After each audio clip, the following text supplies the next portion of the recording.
l'utilité des murs végétalisés, c'est parce que les villes vont se reconcentrer, se rassembler. On va essayer, et tout le monde s'accorde à dire qu'on ne peut plus se développer à l'horizontale et que les villes doivent se reconcentrer pour optimiser les transports, pour optimiser tous les services. Partant de là, il y a l'empreinte écologique d'une ville et il faut absolument qu'on économise entre 15 et 20% d'énergie, sinon ça n'est pas viable.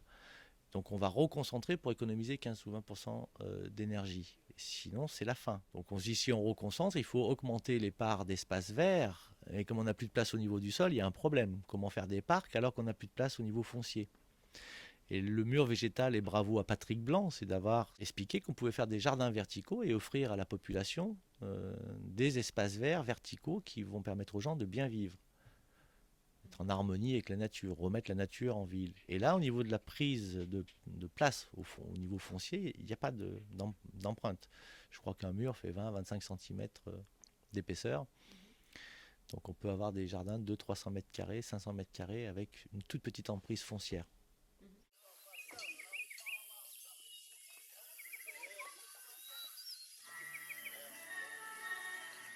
C'est un mur que l'on peut décrire dans ses grandes lignes par une structure métallique qui permet d'enfermer à l'intérieur un substrat protégé dans des plastiques qui seront ensuite perforés pour y introduire les plantes qui pousseront sur ce mur.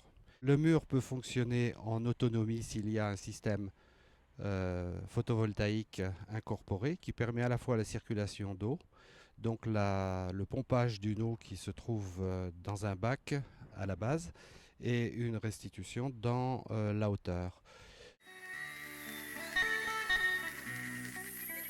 Eh bien, on adjoint au système un système de ventilation qui pulse l'air vicié venant par exemple d'une enceinte polluée comme un parking ou un accès à des parkings en zone urbaine et cet air traverse le substrat pour être relargué dans l'atmosphère.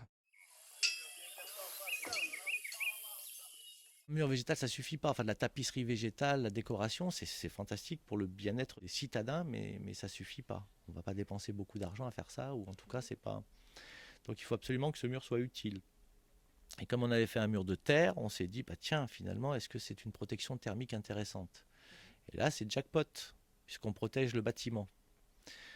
Donc, on va économiser jusqu'à 30% d'énergie d'été.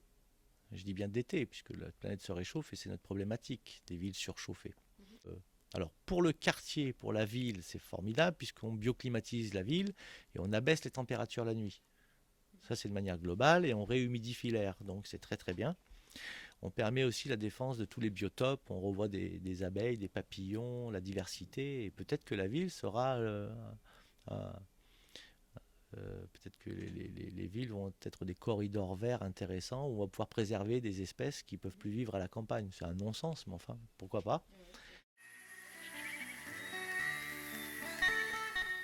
Tous ces marchés sont en train d'arriver. On a par exemple à Monaco des projets qui arrivent qui sont très importants. Et j'aime beaucoup parce que quand le prince dit je veux être une référence HQE, il met en route tous ses services. Et comme par hasard, je vais faire.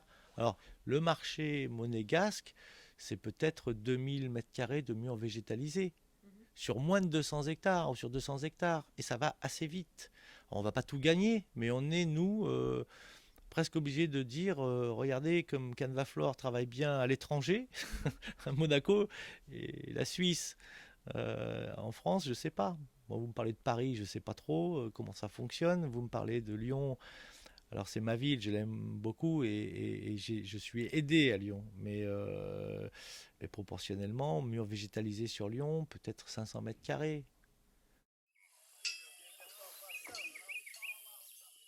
Et puis pour la France, c'est exceptionnel ça, hein. On est les numéros 1 mondiaux du mur végétalisé, grâce à Patrick Blanc et à Canvaflore qui a emboîté le pas il y a 10 ans et à quelques concurrents qui arrivent là maintenant un peu opportunistes, mais c'est la règle du marché. Et parce qu'on est leader là-dedans, on peut exporter en Angleterre, en Allemagne, dans tous les pays de l'Est, dans le monde entier ce savoir-faire.